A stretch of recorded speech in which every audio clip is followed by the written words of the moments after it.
Hey guys, welcome back to TechMan. Today, let me show you how to make clothes on Roblox. Here's how to make clothes on Roblox. First, head to a website like Custom Use. This is just one method, and there are other ways to create templates for Roblox clothing. You'll need an account, preferably linked to Roblox, for easier integration. You can design manually, create classic Roblox shirts or pants, or even use AI tools if available. There's also an app for easier creation on mobile with templates you can tweak by adding your own designs.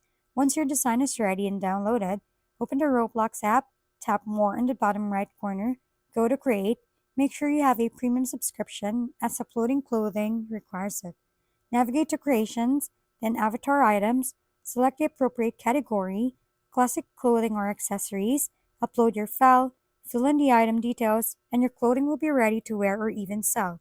This process gives you full control over your designs and lets you showcase your creativity directly on Roblox Mobile. If we've been helpful, kindly give us a thumbs up and don't forget to hit the subscribe and bell button for more contents. For any questions and suggestions, comment down below.